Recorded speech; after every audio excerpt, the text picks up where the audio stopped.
అన్ని విధాలా ఏమన్నా ఉంటే చేసి సాయం చేస్తాను. ఏం చేస్తాం ఇప్పుడు బాగా మన తప్పదు. ఇంకేమన్నా అవసరం ఉంటే కూడా చెప్పండి, చేద్దాము. చదువుకునే కరెక్ట్ అవకాశం చేద్దాం. అదే మాట మల్లికార్జున కూడా అవుతారంట కదా.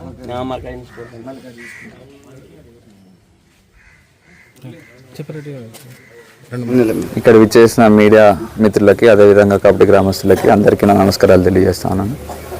2 రోజుల కిందట కొట్టగల్ క్లాస్ దగ్గర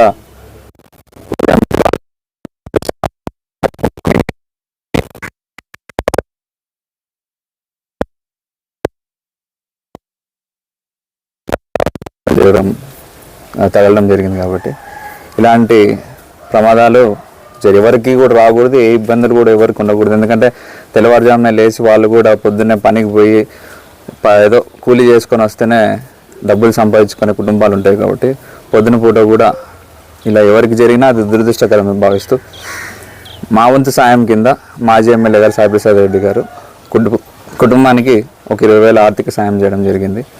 అదేవిధంగా ఎవరైతే గాయాలు పడ్డారో వాళ్ళకు కూడా మా వంతున, అంటే మా ప్రభుత్వం లేనప్పటికి కూడా మానవతా దృక్పథంతో మేము కూడా వాళ్ళకి సాయంగా అండగా, ఫ్యూచర్లో కూడా ఏదన్నా ఇబ్బందులు ఉంటే కూడా వాళ్ళు మమ్మల్ని అడిగి ఏ సాయమైనా మేము చేయడానికి రెడీగా ఉంటామని కూడా తెలియజేస్తున్నాం. అదేవిధంగా ఇప్పుడుండే ప్రజెంట్ కుటుంబ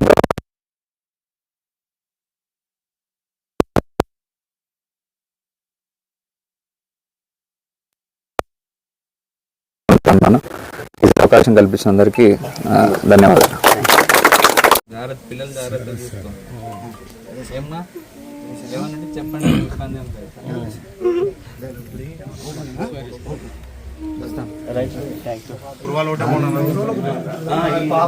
చిన్న పాప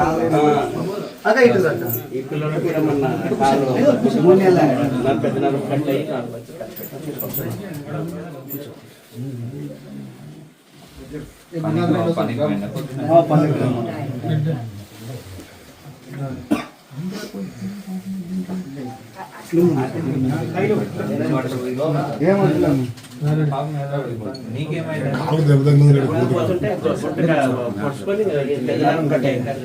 అదే 3 నెలల అది చాలా ఇబ్బంది.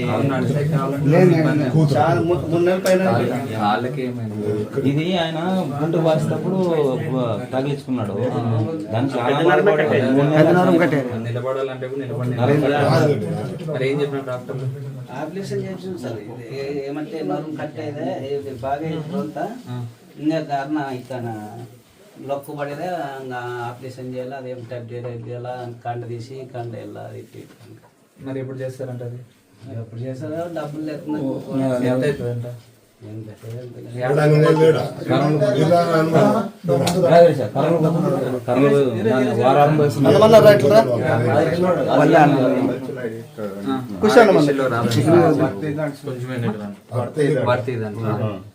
మరి అట్లాంటి ఇబ్బంది కదా ఆయనకి.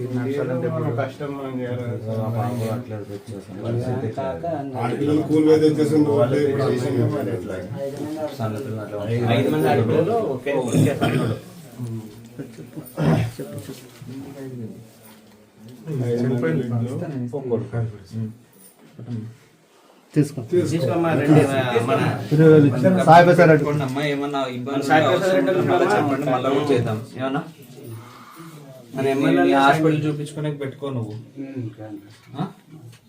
ఏదైనా ఇబ్బంది ఉంటే చెప్పండి, మళ్ళీ కూడా హెల్ప్ చేద్దామన్నా.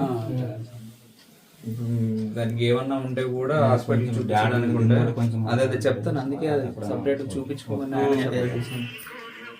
ఆ పాప కోసం ఇచ్చింది. సాయి ప్రసాద్ రెడ్డి మరి ఎవరు అనుకున్నావమ్మా? బాధలో ఉండాలని మళ్ళీ ఏదైతే నువ్వు ఈసారి పోయేటప్పుడు ఏదైనా ఉంటే కూడా చెప్పు, చేపిద్దాం. హాస్పిటల్ చూపిస్తారు, ప్రైవేట్ హాస్పిటల్ అంటే అపేక్ష. సరే ఈసారి మళ్ళీ పోయేటప్పుడు ఏమన్నా ఉందంటే చెప్పు, అడుగుదాం. ఏం ధైర్యంగా ఉండండి అన్న. ఏమన్నా అవసరం ఉంటే మళ్ళీ చెప్పండి, ఖచ్చితంగా చేద్దాం. వస్తాం.